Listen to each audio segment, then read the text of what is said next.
My name is Emily, and I'm 27 now. I have a stable career, my own cozy apartment, and financial security I worked hard to achieve.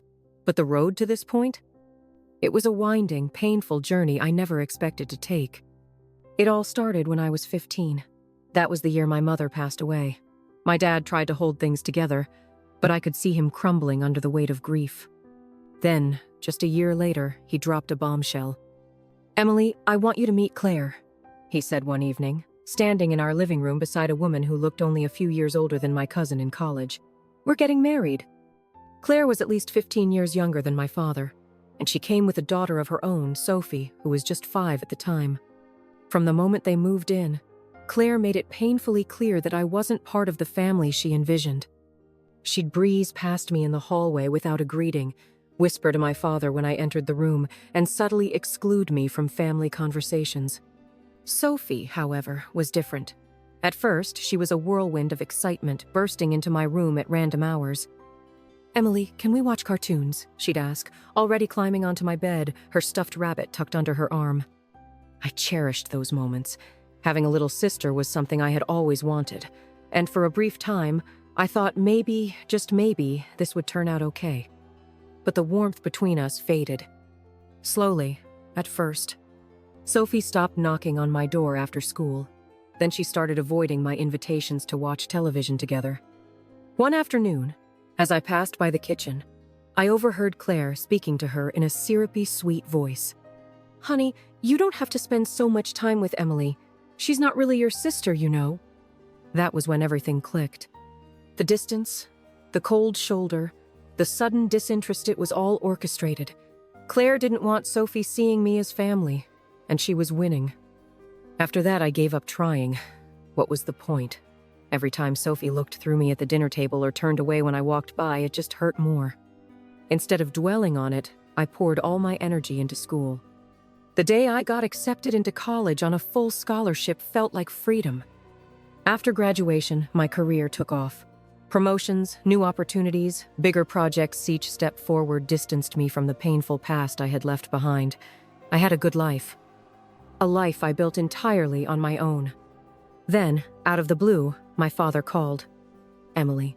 His voice was hesitant, almost nervous. "How are you, sweetheart?" I nearly dropped my coffee mug. We hadn't had a real conversation in years. There had been the occasional holiday text or birthday message, but that was it. "I've been thinking," he continued. "Maybe it's time we start fresh. Let the past go. Come over for dinner this Sunday. Claire would love to see you." That last part made me pause. Claire would love to see me. Something was definitely up. Despite my reservations, curiosity won. That Sunday, I found myself pulling into their driveway. Claire greeted me with a dazzling smile and even unbelievably hug. "Emily, we've missed you so much," she gushed, her arms squeezing me a little too tightly. I stiffened. This was the same woman who once forgot to tell me that family dinner had been rescheduled, leaving me sitting alone in an empty restaurant. The Sunday visits became a regular occurrence. Each week, I endured small talk about weather, local events, and Claire's latest home decor projects. Then, about a month in, the truth surfaced. My father hesitated before speaking one evening, stirring his coffee in slow circles. "The thing is, Emily," he finally said, "we're having some financial troubles." Claire jumped in, her voice coated in honey. "The house needs repairs, and the bills keep piling up. We hate to ask, but..." At first, it was just help with the utility bills, then groceries, then repairs a new water heater, fixing the roof, replacing the outdated furnace. Each time they called, the amounts increased. But I kept paying. After all, this was family, right? Sophie, now a teenager, remained unchanged. Unlike my father and Claire, who had undergone a miraculous transformation into the world's most doting family members, she remained cold, indifferent. During my visits, she barely acknowledged me, her eyes glued to her phone, only mumbling a reluctant hey when forced. Sometimes, I caught her staring at me, a strange look on her face, not quite hatred, but something close. I told myself it was just the age difference. After all, what 17-year-old wants to bond with their 27-year-old stepsister? But deep down, I knew better. Claire's words from years ago had taken root, forming an invisible wall between us. No amount of money or Sunday dinners would change that. Then came the call that changed everything. "Emily," Claire's voice was unusually cheerful. "We're planning something special. Sophie's turning 18 next month and we want it to be absolutely perfect." I braced myself. The thing is, we're a bit short on funds, and we were hoping. Of course, they were hoping. I sighed, rubbing my temple. "What kind of party are you thinking about?" "Nothing extravagant," Claire rushed to assure me. "Just a lovely backyard gathering. But we want it to be special, you know. Good food, nice decorations, all of her friends." Despite my instincts, I found myself nodding. Maybe this could be different. Maybe this was my chance to finally bridge the gap between Sophie and me. "All right," I said, pulling up a catering website. "I'll cover the food." I spent the next hour selecting a menu: appetizers, entrees, desserts, and a stunning 3-tier cake.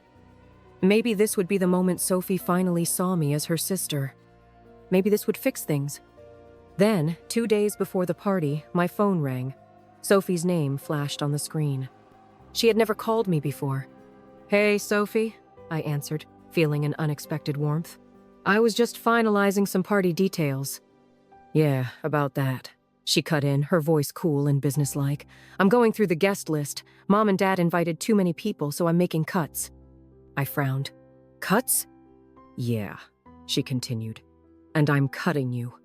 The words hit me like ice water. I pulled the phone away, staring at it in disbelief. "What?" "You're not invited," she repeated flatly. "This party is for blood relatives and close friends only." I gripped the counter, my knuckles turning white. "Sophie, I don't understand. I'm your sister." She let out a short, cold laugh. "No, you're not. You never were. You were just there." I swallowed hard, but she wasn't finished. "By the way," she added casually, "if you already got me a gift or whatever, you can just have it sent over. You know, by courier or something." The line went dead. I stood there, phone in hand, feeling like the biggest fool in the world. I had spent years writing checks, trying to buy my way into their hearts. And in the end, all I was to them was an ATM with legs. I don't know how long I stood there, phone still clutched in my hand, staring at nothing. I had spent years convincing myself that maybe, if I just gave enough, if I was generous enough, if I was patient enough, Sophie would finally see me as family. And yet, here I was, uninvited from a party I had paid for. I took a shaky breath and did something I hadn't done in years. I called my father. "Dad," my voice cracked as soon as he answered. "Did you know about this? Did you know Sophie was cutting me from the guest list?" There was a pause, then a heavy sigh. "Oh, sweetheart, don't take it so personally." "Personally?" I repeated, stunned. "You know how teenagers are," he continued in a placating tone. "She's just caught up in the moment. You're older, more mature. You shouldn't let this upset you." I clenched my jaw. "Dad, she explicitly said I'm not family." Before he could respond, I heard another voice in the background. "Claire." "Now you listen here, Emily," she said sharply, grabbing the phone from him. "You've been blessed with success. You're financially stable. It's your responsibility to help us. We're your family, whether Sophie wants you at her party or not." I opened my mouth to respond, but the line went dead. She had hung up on me. I looked around my kitchen, my eyes landing on the stack of catering menus, the finalized party plans, the invoice I had already paid in full. It had all been a waste. Or had it? A thought struck me, one that curled into my mind like a slow-growing smile. I picked up my phone again, but this time I didn't call my father. "Hello," I said when the catering company answered. "This is Emily Carter. I need to change the delivery address for my order this Saturday." A pause. "Oh, where should we send it instead?" I pulled up an address on my phone, one I had searched many times before but never acted on. "Please deliver everything to Hope Haven Shelter downtown. The full order: appetizers, main courses, desserts, and especially the cake."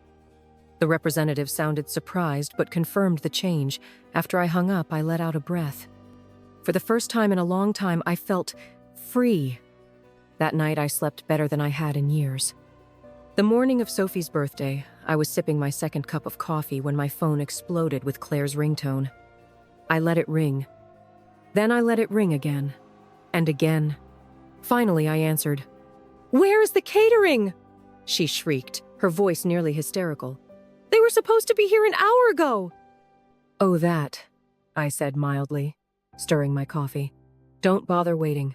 Everything was delivered to Hope Haven Shelter." Silence. "You what?" she whispered, her voice dangerously low.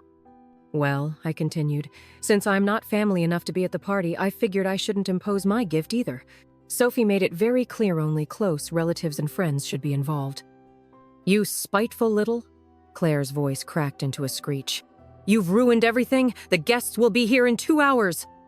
In the background, I heard Sophie's panicked voice. "Mom, what's happening? Where's the food?" "Maybe you can order pizza," I suggested, taking another sip. "That's what non-family members would do, right?" Sophie's sobs became audible, followed by the sound of stomping feet and a slamming door. "You ruined her birthday," Claire wailed.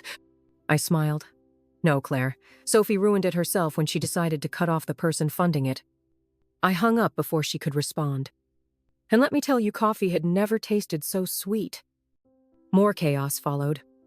2 days later, my best friend Lisa called, barely able to contain her laughter. "Emily, you have no idea how bad it was," she wheezed. "It was a total disaster." I leaned back in my chair, grinning. "Tell me everything." "Well, when they realized there was no catering, Claire ran to the nearest supermarket in a panic." Lisa giggled. "She bought a bunch of cheap sandwich stuff and started slapping them together in the kitchen. But she didn't get nearly enough, so half the guests didn't even get food." I snorted. "And the cake?" Lisa practically howled. "They sent your dad to a diner for whatever desserts they had left. He came back with a box of stale donuts and a couple of sad-looking pies. People were standing around with paper plates, holding half a sandwich and a stale donut, looking so confused." I shook my head, picturing it. "And Sophie?" Lisa barely got the words out. "Complete meltdown. She was screaming, crying. She even threw one of her gifts across the yard. Someone got hit in the shoulder with a scented lotion set." I laughed so hard, my stomach hurt. Lisa finally caught her breath. "Honestly, Emily, that was legendary." That evening, my father called. His tone was forced calm, the kind he used when he was trying to sound reasonable. "Emily, honey," he began, "we need to talk about what happened." I waited. "What you did really hurt your sister," he continued, "but I understand why you did it. And I forgive you." I almost choked on my drink. "You forgive me?" "Yes," he said magnanimously. "It's water under the bridge. But we need to discuss something more important, Sophie's college education." "Ah," and there it was. "Dad," I said flatly, "there's nothing to discuss. I'm not paying for Sophie's college." Silence. Then explosion. "What do you mean you're not paying? You promised. You can't do this to your sister." I laughed, genuinely amused. "My sister? You mean the one who uninvited me from her party because I'm not family? That sister?" "That was different," he protested. "She was just emotional. Family helps family, Emily. You know that." "Exactly, Dad. Family helps family." I let the words sink in. And Sophie made it crystal clear I'm not family. "You're being ridiculous," he roared. "After everything we've done for you." That made me pause. Then I said, voice sharp, "And what exactly have you done for me, Dad? Besides, take my money. Besides, make me feel like an outsider in my own home." The silence was deafening. "Yeah," I said, exhaling. "That's what I thought. No more checks, no more bills, no more tuition." And I hung up. The campaign to guilt-trip me began immediately. First, the phone calls, then texts, then voicemails from relatives I hadn't spoken to in years. "Emily, how could you do this to your sister? Family sticks together. Think about Sophie's future." I ignored every single one. Then, one morning, I opened my apartment door only to find Claire and Sophie standing there. Claire's finger was poised over the doorbell, clearly ready to ring it until I answered. I met her gaze and shut the door in her face. 6 months later, I got an update through Lisa. Sophie had finally confronted our parents about the money they had supposedly saved for her college tuition. only to find out they had spent it on a luxury SUV 6 months earlier. They assumed I would pay for her education. Sophie's reaction? Screaming, threats, and a self-imposed protest. She refused to get a job, refused to move out. She spent her days sulking in her room, demanding they figure it out. And you know what? Not my problem. For the first time in my life, I was free.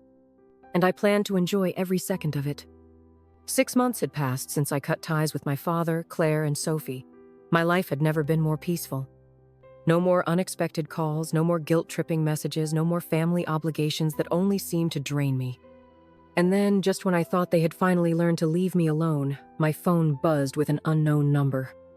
At first, I ignored it, but after the third call in a row, curiosity got the better of me. "Hello?" "Emily," a familiar voice said, breathless and anxious. "Sophie." I raised an eyebrow. I hadn't heard from her since she'd tried to guilt-trip me into funding her education. "Why are you calling me, Sophie?" I asked, my voice calm but firm. There was silence on the other end, then a heavy sigh. "I need your help," she finally admitted. I almost laughed. "My help?" I repeated. "That's funny, because the last time we spoke, you made it pretty clear I wasn't family. And here you are, calling me like nothing happened." "Emily, please," she said, her voice uncharacteristically small. "I don't know who else to turn to." That caught me off guard. Sophie had never sounded vulnerable before. She was always confident, always entitled. I hesitated. "Go on," I said slowly, curious about what had changed. She took a shaky breath. "Mom and Dad, they're losing everything," she confessed. "The house, the everything." That certainly piqued my interest. "Wait, what?" "Dad got fired a few months ago," she explained. "And Mom's real estate business has been going downhill.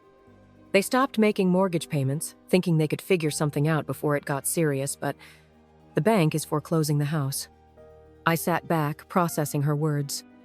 "They're about to be homeless?" I asked, a strange mixture of shock and amusement settling in. "Pretty much," she muttered. "They sold the SUV to try and cover some of the debt, but it barely made a dent. Mom's freaking out. Dad's pretending everything's fine, but I can tell he's scared, and She hesitated. "I don't know what to do, Emily." For the first time in years, Sophie sounded human. But I had spent too many years being the emotional punching bag of that family to let sympathy cloud my judgment. "So what do you want from me?" I asked flatly. She was silent for a moment. Then, barely above a whisper, she said, "Can I stay with you?" I blinked. "Excuse me?" "Just for a little while," she rushed to say. "Until I get on my feet, I'll get a job, I swear. I need somewhere to stay." I let out a slow breath, glancing around my apartment. It was my sanctuary, my safe space. Letting Sophie in, even temporarily, felt like inviting back all the toxicity I had spent years escaping. But at the same time, this was different. For once, Sophie wasn't demanding something from me with arrogance and entitlement. She wasn't acting like I owed her anything. She was asking. I stood up, pacing the room, thinking carefully. "You can stay for 1 month," I finally said. "That's it. You'll have to find a job and figure out a plan to move out by then." "Yes. Thank you, Emily, seriously. I won't be a burden, I promise." I doubted that, but I was willing to see if Sophie had actually changed. I had one rule, though. "If you pull any of the stunts you did when we were younger," I warned, "you're out. No second chances." "I understand," she said quickly. "I won't mess this up." I hoped, for her sake, that she meant it. Because if she thought she could manipulate me the way she had manipulated our parents, she was in for a rude awakening. Sophie moved in the very next day. She arrived with only 2 suitcases, her usual arrogance replaced by an exhausted, defeated expression. If I hadn't known better, I might have actually felt bad for her. At first, things were tense. She wasn't used to following rules, especially not ones I set. She left dishes in the sink. She lounged around the apartment, scrolling through her phone for hours. She acted like she was waiting for something like I'd eventually crack and offer to take care of her the way our parents had. She was wrong. By the end of the first week, I handed her a list of job applications and said, "If you're serious about staying, you need to contribute. Rent, groceries, utilities adults pay their way. She looked at me like I had slapped her. "You're actually going to make me pay rent?" She scoffed. "I'm actually going to make you grow up," I corrected. She grumbled, but to my surprise, she applied for a job. And got one. By the second week, she was working part-time at a coffee shop. I think it humbled her more than anything else ever had. She had to deal with rude customers, long hours on her feet, and the realization that money didn't magically appear in her bank account. By the third week, she was paying for her own food. By the fourth, she actually thanked me for dinner one night. It was the first genuine thank you I had ever heard from her. Something was changing. The truth comes out. One evening, I came home to find Sophie sitting at the kitchen table, staring at an unopened letter in her hands. "What's that?" I asked, setting down my bag. She hesitated. "A letter from Dad." I froze. "Did you ask him to write to you?" She shook her head. "Number. He just sent it." I sat across from her. "Are you going to read it?" She swallowed hard, then carefully tore the envelope open. Her eyes scanned the page, and I watched as her expression twisted from confusion to anger. Then, without a word, she slid the letter across the table. I picked it up and read, "Sophie, we need your help. Your mother and I are struggling, and you're our only hope. I know Emily has poisoned you against us, but family helps family. You have a job, no, surely you can send us something each month to help us get back on our feet. You owe us that much. We raised you. We gave you everything. Don't let your sister turn you against us. Be a good daughter. Do what's right. Dad." I exhaled sharply, setting the letter down. "You see now?" I said softly. Sophie's hands curled into fists. "All my life, I thought they were looking out for me," she whispered. "That they were doing what was best. But they weren't, were they?" "No," I said gently. "They weren't." She wiped at her eyes, then took a deep breath. "I'm not sending them anything." I smiled. "Good choice." Moving forward. The month came and went. By the time her deadline to move out arrived, Sophie had already found a small apartment with a roommate. She packed her things without me having to remind her. But before she left, she hesitated in the doorway. "Emily," she said awkwardly, I wanted to say thank you. For everything." I raised an eyebrow. "Even the tough love?" She let out a short laugh. "Especially the tough love." Then, to my utter shock, she hugged me. It was the first time in our lives that she had hugged me first. I hugged her back. And when she walked out the door, I knew I had finally broken the cycle. She wasn't my responsibility anymore. But for the first time ever, she was finally becoming the kind of person I wouldn't mind calling my sister.